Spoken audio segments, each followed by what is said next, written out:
नमस्कार, ND special में आपका स्वागत है। मैं हूं आपके साथ दिव्यांशु जोशी।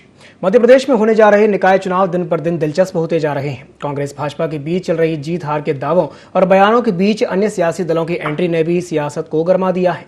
आम आदमी पार्टी के बाद अब सपा और एआईएमआईएम के दावेदार उतारने की बात पर कांग्रेस और बीजेपी के बीच जुबानी जंग तेज है।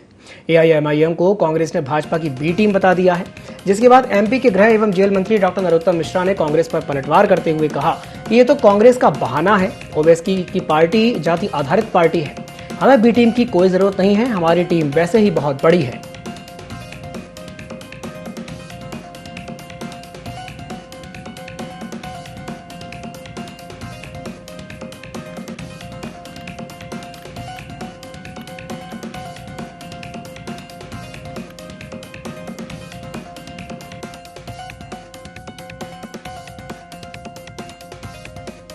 ओवैसी तो बहाना है, जनता ने ठाना है, कांग्रेस को घर बिठाना है।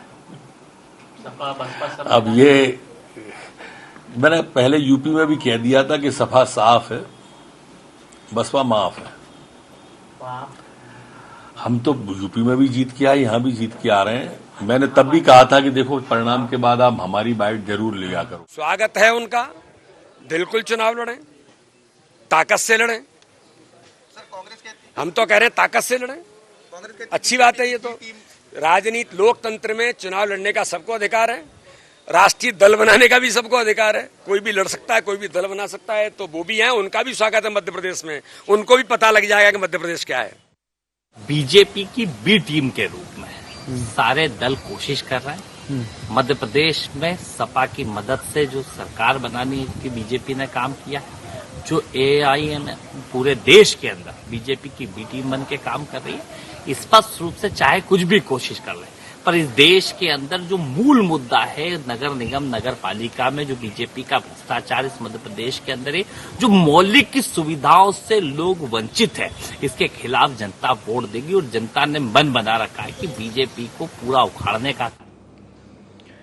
तो निकाय चुनाव की जंग शुरू हो चुकी है, जहां एआईएमआईएम को कांग्रेस ने भाजपा की बी टीम बताया है, तो वहीं गृह एवं जेल मंत्री डॉक्टर नरोत्तम मिश्रा ने इस पर पलटवार करते हुए कहा कि हमें बी टीम की कोई जरूरत नहीं है। ओवैसी की पार्टी एक जाति आधारित पार्टी है। ओवैसी की पार्टी के नगरीय निकाय चुनाव लड़ने पर वीडी शर्मा ने भी कहा कि उनका स्वागत है, लोकतंत्र में सभी को चुनाव लड़ने और पार्टी बनाने का पूरा अधिकार है। पूरी ताकत से चुनाव लड़ें, उन्हें पता लग जाएगा कि मध्य प्रदेश क्या है। एआईएमआईएम के बाद एमपी निकाय चुनाव में समाजवादी पार्टी की भी एंट्री हो चुकी है। समाजवादी पार्टी के आने से एमपी की राजनीति में क्या असर पड़ेगा, आज इसी विषय पर हम चर्चा करेंगे। और विषय पर चर्चा करने के लिए हमारे साथ 3 मेहमान जुड़ेंगे। हमारे साथ चर्चा करने के लिए राजपाल सिंह सिसोदिया जुड़ेंगे, जो कि बीजेपी का पक्ष रखेंगे। साथ ही साथ हमारे साथ अमित तावरे जी जुड़ेंगे, जो कि नेता हैं कांग्रेस के। साथ ही साथ देवदत्त दुबे, जो कि वरिष्ठ पत्रकार हैं।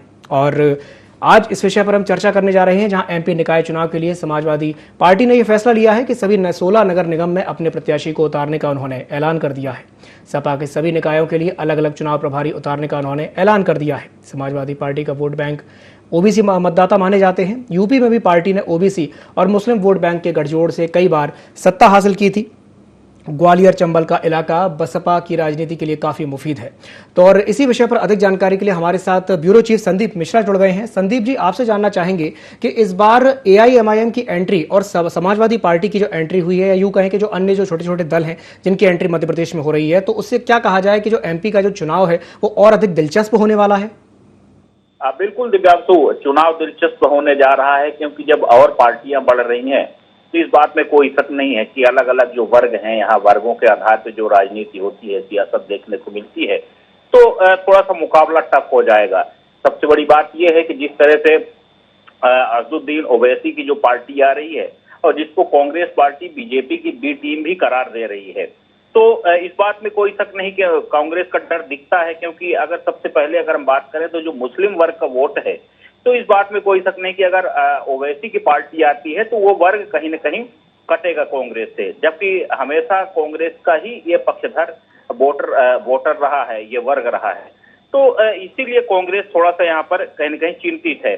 जैसा कि आपने समाजवादी पार्टी की भी बात कही, समाजवादी पार्टी की भी अगर बात की जाए तो आमतौर पर ये कहीं न कहीं ओबीसी वर्ग को ज्यादा अपनी तरफ खींचने का प्रयास करते हैं। हालांकि फिलहाल कुछ दिनों में अगर बात करें तो राजनीतिक परिदृश्य बदले हैं, लेकिन कहीं न कहीं ये भी कुछ इम्पैक्ट कर डाल सकते हैं यूपी क्षेत्र से जो लगे क्षेत्र हैं यूपी से, तो वहां पर इनका ज्यादा असर दिख सकता है। भोपाल इंदौर में तो यहाँ पर असर नहीं दिखेगा, लेकिन अन्य जगहों पर यूपी से लगे क्षेत्रों में जरूर असर दिख सकता है। तो मुकाबला तो इस बार दिलचस्प होगा, क्योंकि ये जब पार्टी आती है, आम आदमी पार्टी ने भी सभी नगर निगम सीटों पर अपने उम्मीदवार उतारने का ऐलान किया है। पढ़े लिखे उम्मीदवारों को, डॉक्टर, इंजीनियर जैसे उम्मीदवारों को उतारने का ऐलान किया है। तो मुकाबला तो टफ होगा, भाजपा कांग्रेस दोनों के लिए दिलचस्प मुकाबला देखने को मिलेगा। जी संदीप जी, तमाम जानकारी साझा करने के लिए बहुत बहुत धन्यवाद। हमारे साथ चर्चा करने के लिए बीजेपी प्रवक्ता राजपाल सिंह सिसोदिया जुड़ गए हैं, साथ ही साथ कांग्रेस का पक्ष रखने के लिए अमित तावरे जी भी जुड़ गए हैं। आप दोनों मेहमानों का बहुत बहुत स्वागत है ND24 में।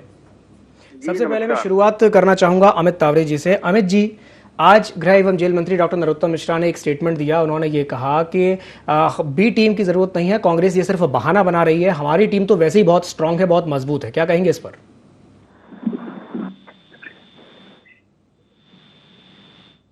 अमित जी जो पार्टी है जी, उसकी यदि आप भाषा देखें, उनका काम करने का तरीका देखें, क्योंकि आप देखिए कि आज के समय में लोकतंत्र पे इतना बड़ा खतरा है कि यदि कोई केंद्र सरकार के बारे में, प्रधानमंत्री जी के बारे में या इनकी किसी भी नेता के बारे में कहीं कुछ थोड़ा सा भी लिख दे तो उसके ऊपर तुरंत कार्रवाई हो जाती है। लेकिन ओवैसी बंधु इतना बड़े बड़े बयान दे देते हैं, कोई कार्रवाई नहीं होती है। तो इसलिए शंका के बादल जो हैं इस ओर मंडराते हैं। और रही बात नरोत्तम मिश्रा जी ने जो कहा है कि इतनी बड़ी टीम हो गई है, तो मुझे लगता है कि ये उनका एक बड़बोलापन के अलावा और कुछ भी बात नहीं है। जी, राजपाल जी हमारे साथ जुड़े हुए हैं। राजपाल जी, अभी आपने बात सुनी अमित तावरे जी की। उनका कहना ये है कि जिस तरीके से ये बात कही गई है कि कांग्रेस तो बहाना बना रही है, हमारी टीम बहुत बड़ी है, तो ये उनका बड़बोलापन है। क्या कहेंगे इस पर?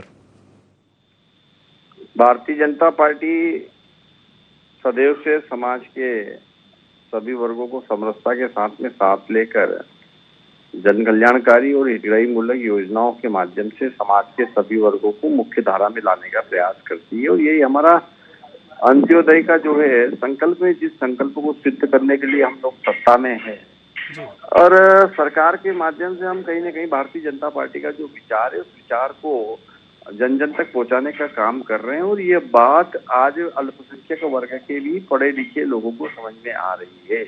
उनको यह भी समझ में आ रहा है कि कांग्रेस ने किस प्रकार तक वर्षों बरस तक उन लोगों का मुस्लिम तुष्टीकरण के तहत और अन्य अल्पसंख्यक वर्गों के लोगों को डराकर और वोट बैंक के रूप में जो है इनका उपयोग करने का काम किया। ये बात आज पढ़े लिखे मुस्लिम वर्ग के, अल्पसंख्यक वर्ग के लोगों को समझ में आ रही है। एक बात। दूसरी बात, उन्हें, कांग्रेस को यह भी समझ में आ रहा है कि अब उनका जो दिग्विजय सिंह जी के द्वारा जिस प्रकार से सांप्रदायिक बातें की जाती है, उन बातों से पढ़ा लिखा अल्पसंख्यक वर्ग अब प्रभावित नहीं हो रहा। वो विकास के साथ, जन कल्याण के साथ और हितग्राही योजनाओं के साथ देश के साथ जुड़ना चाहता है। और देश के साथ जुड़ना मतलब सीधे सीधे विकास के साथ जुड़ना और प्रधानमंत्री नरेंद्र मोदी के साथ और भारतीय जनता पार्टी के साथ जुड़ रहा है। ऐसे में कांग्रेस को अपना जनाधार खसकता हुआ दिख रहा है। और थोड़ा बहुत जो रूढ़िवादी तरीके से और बहुत परंपरागत कांग्रेस के वोट के रूप में कुछ अल्पसंख्यक वर्ग के लोग जुड़े हुए थे, उन्हें भी जब ये समझ में आना लगा कि कांग्रेस उनका मुस्लिम तुष्टीकरण के तहत जो है दुरुपयोग करती है, मात्र उनका मत वोट बैंक के रूप में उपयोग करती है, तो फिर वो लोग भी कहीं न कहीं कांग्रेस से नाराज होकर और सीधे सीधे जो है ओबीसी और इस प्रकार के जो क्षेत्रीय दल है, जो कहीं न कहीं इसी वर्ग की राजनीति करते हैं, उनके साथ जुड़ने लगा है। तो इस प्रकार से एक मालवा में कहावत है कि दही भी गया और धोनी भी गई, वो वाली कहावत कांग्रेस की हो गई है कि उन्होंने तुष्टीकरण की बात तो की, पढ़ा लिखा मुस्लिम वर्ग जो ट्रिपल तलाक से और तमाम केंद्र सरकार की मुस्लिम जन कल्याणकारी या अल्पसंख्यकों की जन कल्याणकारी योजनाओं के साथ जुड़ा है, वहीं दूसरी तरफ जो कट्टरवादी इनका वोटर था वो भी ओबीसी जैसे लोगों के साथ जुड़ गया। इस प्रकार से कांग्रेस के हाथ में तो वो तुष्टीकरण की राजनीति करते रह गए और वो जो वोट बैंक था उनका वो हाथ से खसक गया है। यही बात हमारे नेता ने कही है, नरोत्तम मिश्रा जी ने। गलत क्या कहा है? जी राजपाल जी, मैं आपके पास वापस आऊंगा। हमारे साथ चर्चा में देवदत्त दुबे जी भी जुड़े हुए हैं, जो कि वरिष्ठ पत्रकार हैं। देवदत्त जी, मैं आपसे ये जानना चाहूंगा कि ये जो वक्तव्य आज आया है, उनका कहना यह है कि गृह जेल मंत्री डॉक्टर नरोत्तम मिश्रा का कि हमारी पार्टी तो वैसे ही बहुत बड़ी है और बी टीम जैसी कोई बात नहीं है और हमें इसकी जरूरत नहीं है। आप उनकी इस बात से कितना सहमत हैं? मैं आपसे ये भी जानना चाहूंगा कि ये जो छोटे छोटे दल हैं जो अब मध्य प्रदेश के चुनाव में दिखाई देंगे, इसका कितना असर पड़ेगा आने वाले चुनाव पे? देवदत्त जी, क्या आप मेरी आवाज सुन पा रहे हैं? लगता है देवदत्त जी से हमारा संपर्क नहीं हो पा रहा है। और जो बात अभी राजपाल जी ने कही थी उसकी प्रतिक्रिया में ले लेता हूं अमित तावरे जी से। अमित जी, मैं आपसे जानना चाहूंगा, अभी आपने राजपाल जी की बात सुनी, उनका कहना यह था कि अभी कुछ दिनों पहले जो पूर्व मुख्यमंत्री दिग्विजय सिंह जिस तरह के वक्तव्य देते थे, स्टेटमेंट देते थे मुस्लिम तुष्टीकरण को लेकर के, उसका नुकसान कहीं ना कहीं कांग्रेस को हुआ है और उनका आपका जो कोर वोट बैंक था वो आपसे छिटक करके दूर चला गया। क्या कहेंगे इस पर? देखिए, मेरा ये मानना है, भारतीय जनता पार्टी के नेताओं को, भारतीय जनता पार्टी के संगठन को अपने ऊपर ध्यान देने की जरूरत है, ना कि कांग्रेस का वोट छिटका है, बड़ा है, क्या हुआ है, दिग्विजय सिंह जी ने क्या करा है, क्या नहीं करा। क्योंकि आप देखिए कि आज चाहे हम मध्य प्रदेश की बात करें या केंद्र सरकार की बात करें जी, आप देखिए पूरे सब जगह भारतीय जनता पार्टी की सरकार है और किस तरीके से देश चारों तरफ जो है आज हमको दंगे की आवाज सुनाई दे रही है। लोगों को आपस में किस तरीके से लड़ाया जा रहा है। ये लोग कहते थे कि नोटबंदी के बाद कश्मीर में पूरी घटनाएं बंद हो जाएंगी, उनके पास फंडिंग खत्म हो जाएगी आतंकवादियों के पास, फिर 370 खत्म कर देंगे तो ऐसा हो जाएगा, तो वैसा हो जाएगा जी। कश्मीरी पंडितों के नाम पर किस तरीके से इन्होंने बयानबाजी करी, फिर इनके कारण ही किस तरीके से कश्मीरी पंडितों को वापस वहां से छोड़कर सुरक्षित जगहों पर जाना पड़ा, कितनी हत्याएं हो रही हैं वहां पर। कल आप देखिए शुक्रवार को पूरे देश में कितनी घटनाएं हुई हैं जी। मुझे लगता है कि दूसरों पे बयान देने की बजाय भारतीय जनता पार्टी के नेता अपने गृह मंत्रियों को कुछ सुझाव देंगे तो ये देश भी सुरक्षित रहेगा और भारतीय जनता पार्टी की सरकारें और संगठन के बारे में भी लोगों को ठीक लगेगा। क्योंकि जिम्मेदारी अभी आपकी है, जिम्मेदारी अभी दिग्विजय सिंह जी की नहीं है, आप समझिए इस बात को। और तो जिम्मेदारी जो है वो भारतीय जनता पार्टी को स्वीकार करना चाहिए, ना कि विपक्ष के ऊपर अनर्गल बातें करना चाहिए। जी अमित जी, मैं आपसे एक बात और जानना चाहूंगा कि आप कितना मानते हैं कि जो समाजवादी पार्टी है उसका कितना असर पड़ेगा, खास करके जो ग्वालियर चंबल वाला जो इलाका है जो कि यूपी से सटा हुआ इलाका है, वहां पर समाजवादी पार्टी कितना असर डाल सकती है? देखिए, हमारा ये मानना है क्योंकि कांग्रेस पार्टी इस देश की सबसे पुरानी पार्टी है और आजादी की लड़ाई में हमारी पार्टी का इस देश की जनता के साथ योगदान रहा है जी। तो हमारा तो ये मानना है कि सबको चुनाव लड़ने का अधिकार है जी। क्योंकि जितनी विचारधारा के लोग चुनाव लड़ेंगे उतना ही चुनावों में अच्छा रहता है और ये तो सबका एक संवैधानिक अधिकार भी है जी। रही बात कांग्रेस पार्टी की, तो ग्वालियर चंबल संभाग ही नहीं पूरे मध्य प्रदेश में की जनता ने माननीय कमलनाथ जी का 15 महीने का जो स्वर्णिम कार्यकाल जो रहा है जी। वो देखा है। और जिस तरीके से आप देखिए कि भारतीय जनता पार्टी हमारे ऊपर जो आरोप लगाती थी जी। कि हम लोग जो है टिकट डिक्लेयर लेट करते हैं, हमारे यहाँ गुटबाजी होती है, टिकट डिक्लेयर होने के बाद विरोध होता है जी। इतने सारे हमारे यहाँ महापौर के प्रत्याशी घोषित हो गए, आपको कहीं से भी यदि कोई भी 1% भी कहीं विरोध की घटना तो छोड़िए, आप किसी ने यदि सामान्य बात भी करी वो इसके खिलाफ तो मुझे आप बताइए। लेकिन भारतीय जनता पार्टी में आप देखो कि अभी तक जब तक हम बात कर रहे हैं तब तक भी उन्होंने अभी तक कोई प्रत्याशी अपने घोषित नहीं करे हैं क्योंकि ग्वालियर चंबल संभाग में इनकी 2 केंद्रीय मंत्रियों की लड़ाई चल रही है जी। किस तरीके से इंदौर में कैलाश विजयवर्गीय की उठा भी है, किस तरीके से भोपाल में इनके जो है एक राय नहीं बन पा रही है। तो गुटबाजी जो है अब भारतीय जनता पार्टी में चरम पर है और हमारे यहाँ तो हम मेरे जैसा एक छोटा सा कार्यकर्ता ही नहीं, जितने विधायक हैं, नेता हैं, प्रकोष्ठों के अध्यक्ष हैं, पूर्व मंत्री हैं, सबके सब माननीय कमलनाथ जी के नेतृत्व में एकजुट हैं और स्थानीय निकाय ही नहीं 2023 के आने वाले विधानसभा चुनाव में भी विजयश्री प्राप्त करेंगे, ऐसा पूरा भरोसा हमको है। जी अमित जी, अभी आपने कहा कि कहीं किसी भी बात को लेकर के किसी तरह का कोई विरोधाभास नहीं है, कोई परेशानी नहीं है, तो फिर रतलाम में कहाँ जाकर के पेच फंस गया है? नहीं, पेच फंसने का मतलब क्या है? कहीं कोई विरोध का किसी ने कहा क्या? ये तो आप कह सकते हैं कि भूरिया जी का कुछ और है, विक्रांत भाई का कुछ और है, किसी का कुछ और है। भाई ये तो हमारी पार्टी की रणनीति है भाई आप तो ये सवाल भारतीय जनता पार्टी से पूछो ना कि हमने तो इतने सारे घोषित कर दिए, वो लोग तो एक भी घोषित नहीं कर पा रहे ना। जी रतलाम में हमारी कुछ रणनीति है, इसलिए अभी तक हमने डिक्लेयर नहीं किया है। जी हर पार्टी जीतने के लिए चुनाव लड़ती है ना। बिल्कुल, हर रतलाम पार्टी में जीतने के हमारी लिए चुनाव लड़ती है, आपने बिल्कुल सही कहा अमित जी। राजपाल जी, अभी आपने अमित जी की बात सुनी, उनका कहना है कि हर पार्टी जीतने के लिए चुनाव लड़ती है, उन्होंने तो अपने प्रत्याशी घोषित कर दिए, आपने अभी तक अपने प्रत्याशी घोषित क्यों नहीं किए, क्या कहेंगे इस पर? हमारे यहाँ जैसा कि केंद्रीय समिति की बैठक होती है, पहले उससे पहले हम नीचे से फीडबैक लेते हैं। जी Congress basically leader based party है तो और भाजपा केडर बेस्ड पार्टी है, तो इस अंतर को समझना पड़ेगा। हम कार्यकर्ता आधारित राजनीतिक दल होने के नाते अभी कार्यकर्ताओं के बीच में रायशुमारी कर रहे हैं, फिर उस रायशुमारी को हम संभाग स्तर पर, हमारी समिति बनी है, उस समिति में स्क्रूटनी करेंगे, वहां रायशुमारी होगी और उस रायशुमारी को प्रदेश नेतृत्व को भेजेंगे और प्रदेश नेतृत्व फिर उसको तय करेगा। जी ये पूरा एक प्रक्रिया है, इस प्रक्रिया के लिए समितियां हैं, संयोजक है, ये सारा सिस्टम हमारा एक पूरा सिस्टम डेवलप हुआ है और उस सिस्टम के माध्यम से हम जो है टिकट वितरण का काम करते हैं। हमारा वो सिस्टम पूरा तैयार होके नीचे काम कर रहा है, हम जनता के बीच में हैं, हम मतदान केंद्र पे है।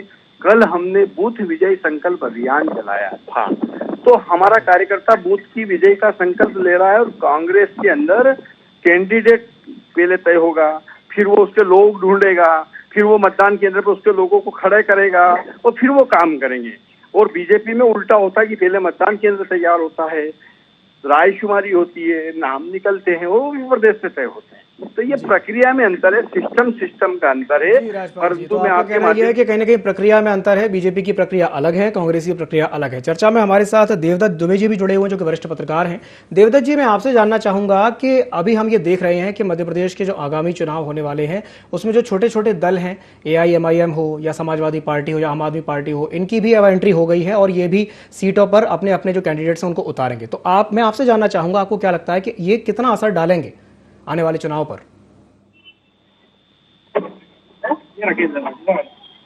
देवदत्त जी, क्या आप मेरी आवाज सुन पा रहे हैं? हेलो। जी जी देवदत्त जी, मेरा आपसे सवाल ये है कि जो छोटे छोटे दल मध्य प्रदेश के चुनाव में उतर रहे हैं, चाहे वो आम आदमी पार्टी हो, समाजवादी पार्टी हो या AIMIM हो, वो कितना असर डालेंगे इस चुनाव पर? देखिए, जितना निर्दलीय खड़े होकर असर डालते हैं, जी ये तो जो स्थानीय स्तर के चुनाव होते हैं, पार्टी से ज्यादा व्यक्तिगत स्तर के चुनाव ज्यादा होते हैं। जी तो अच्छे जो उम्मीदवार हैं वो भाजपा और कांग्रेस के पास हैं। बाई चांस दिन में से कोई बगावत करके इन दो दलों में से कोई किसी से टिकट ले ले, तो ये केवल पार्षद में भी कुछ इफेक्ट डाल सकते हैं, बाकी महापौर में कहीं कोई इनका भी वजूद नहीं है और इसी तरह नगर पालिका में भी नहीं है। जी तो मुझे लगता है कि आप जो एंड टाइम पे जो चुनावी जो होते हैं ना चेहरे, उनको जनता ही पहचान रही है। मध्य प्रदेश में वैसे भी बड़े बड़े दल स्थापित नहीं हो पाए, यहाँ केवल दो दलीय सरकारों की व्यवस्था रही है, भाजपा और कांग्रेस की जी सरकारें आती जाती रही हैं। जी यहाँ बसपा सपा भी कुछ नहीं कर पाई और बहुत पार्टियां बनी लेकिन कुछ नहीं हुआ। तो ये जो राजनीतिक दल है, ये तो एक चुनावी चेस जो होता है ना, चेस कहते हैं गाँव में जो फसल करते हैं, एक चुनावी मौसम का लुत्फ उठाने के लिए आते हैं, वोट कटवा के लिए। जैसे ओवैसी आएगा तो वो कांग्रेस को थोड़ा बहुत नुकसान करेगा, इसी तरह और दल जैसे सपाक्स है वो भाजपा को करता है, या शिवसेना है, आम आदमी पार्टी है तो भाजपा को नुकसान करेगी। तो ये सब वोट कटवा पार्टी है, ये कोई निर्णायक स्थिति की कोई नहीं है इनकी। यानी आप ये कह रहे हैं कि ये वोट कटवा पार्टी है, वोटों को काट तो देती है, लेकिन जो निर्णय जो आता है, अंतिम निर्णय जो आता है, उस पर कोई खास असर उतना पड़ता नहीं है। मेरा आपसे एक सवाल यहाँ पर यह भी है देवदत्त जी कि कांग्रेस का कहना यह है कि जो AIMIM है, जो ओवैसी की पार्टी है, वो कह रहे हैं कि ये भाजपा की B टीम है। आप उनकी इस बात से कितना सहमत हैं? वो तो कई जगह कहा गया कि कई राज्यों के चुनाव में भी कहा गया कि भाजपा, आज की बात नहीं है, B टीम भाजपा की कहा जा रहा है। और कई बार ऐसा होता भी है राजनीति में कि वोट काटने वाले को तन मन धन से समर्थन दिया जाता है, जिससे सामने वाले की वोट काटे। तो क्योंकि अल्पसंख्यक वोटों पर भरोसा कांग्रेस का है और ओवैसी उसी दम पर अपनी राजनीति चमकाए हुए हैं, तो जब ऐसा होगा जहाँ वो खड़े होंगे ऐसे ही आरोप रहेंगे।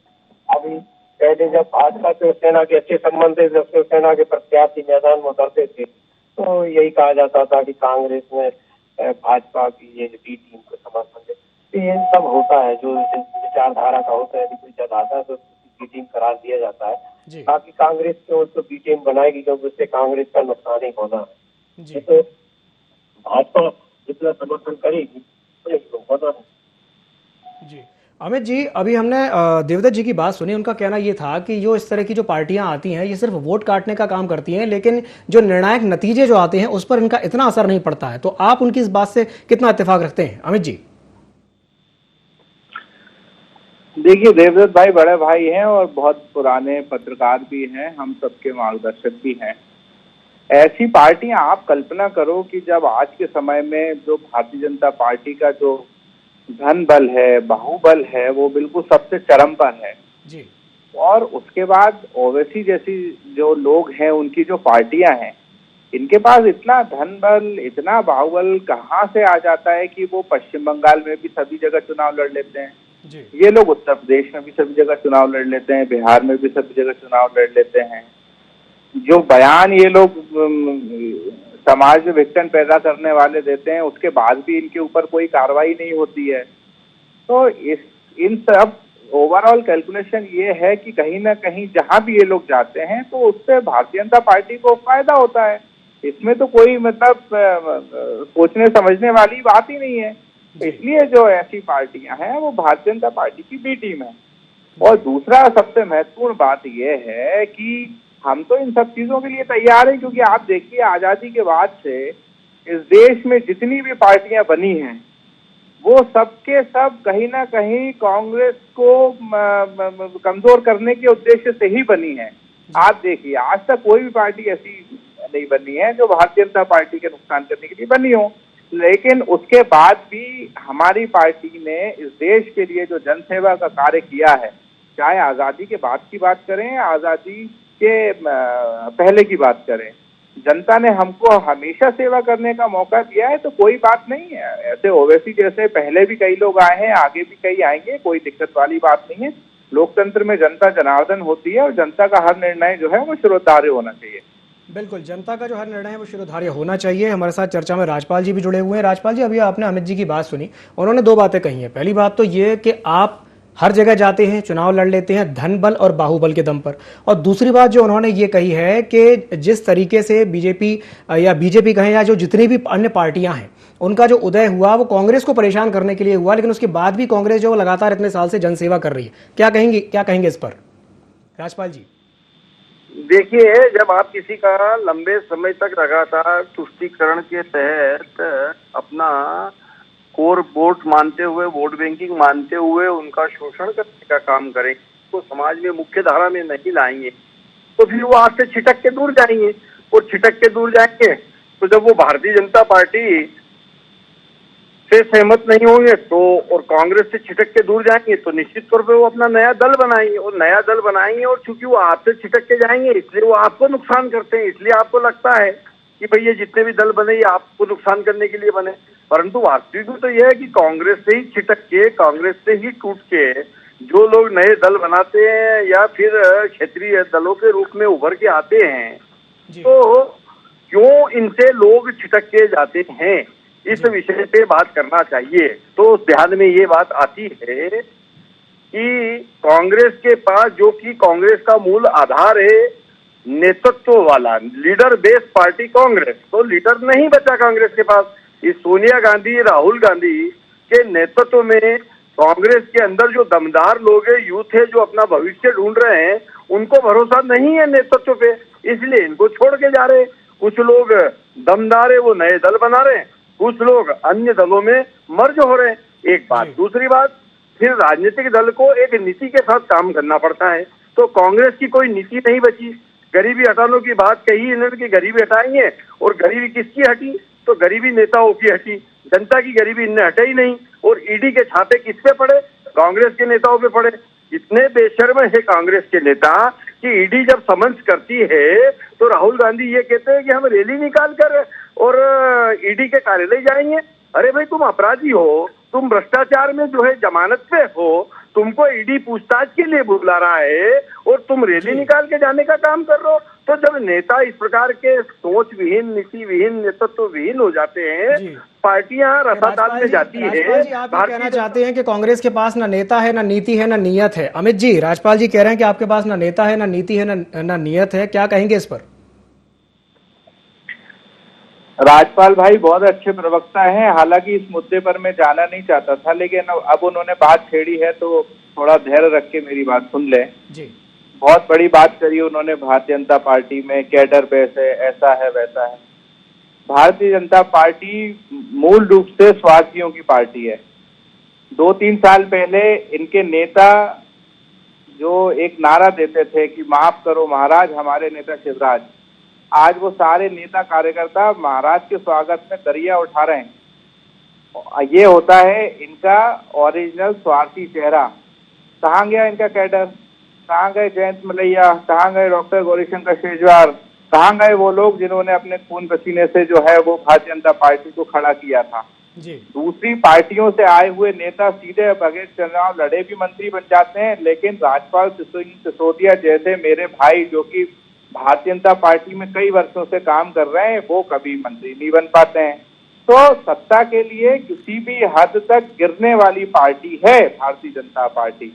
और मुझे ये लगता है कि अब ये सारी चीजें अब इनके समझ में आ गई है, इनके नेताओं को भी समझ में आ गई है। इसलिए आप देखो गुना में इनके जो वर्तमान सांसद हैं जो कि पिछड़ा वर्ग से आते हैं, पिछड़ा वर्ग के लिए भारतीय जनता पार्टी के मन में इतनी द्वेष भावना है कि अपने सांसद तक को परेशान कर रहे हैं लोग। वो राष्ट्रीय अध्यक्ष को पत्र लिखते हैं कि सांसद होने के बाद भी क्षेत्र में शिलालेखों पे मेरा नाम नहीं लिखा जाता है, कलेक्टर एसपी कार्यक्रम में आमंत्रित नहीं किए जाते हैं। और एक कैबिनेट मंत्री जो कि एक राजघराने के बहुत खास हैं, वो कैबिनेट मंत्री ये कहते हैं उनकी लोकसभा में, उनके स्थानीय क्षेत्र में कि भैया जनता की तरफ से हम माफी मांगते हैं, उनको जितवा दिया आपने। तो ये तो इन लोगों की सच्चाई है। स्वार्थ के लिए ये लोग कुछ भी कर सकते हैं, कितने भी निम्न स्तर तक जा सकते हैं जी। ये भारतीय जनता पार्टी की सच्चाई है और हमारा तो शुरू से इतिहास रहा है जी। अमित तावरे जी, बिल्कुल आपने कहा कि आपका शुरू से इतिहास रहा है। तो आज जिस विषय पर हमने चर्चा की है, एमपी का जो निकाय चुनाव है काफी दिलचस्प होने वाला है। टीम बी को लेकर के लगातार बातें हो रही है। निकाय चुनाव पर सभी की निगाहें टिकी हुई हैं, जो कि काफी दिलचस्प हो चुका है। निकाय चुनाव पर हंगामा भी हो रहा है। एआईएमआईएम को कांग्रेस ने भाजपा की बी टीम कहा है, तो वही गृह एवं जेल मंत्री डॉक्टर नरोत्तम मिश्रा ने पलटवार करते हुए कहा कि हमें बी टीम की जरूरत नहीं, हमारी पार्टी तो वैसे ही बहुत बड़ी है। तो ये देखने वाली बात होगी कि मध्य प्रदेश के जो निकाय चुनाव होने वाले हैं वो कितने दिलचस्प होते हैं इन छोटे छोटे दलों की वजह से। तो एनडी स्पेशल में फिलहाल के लिए इतना ही। मुझे दीजिए इजाजत और आप बने रहिए एनडी 24 के साथ। नमस्कार।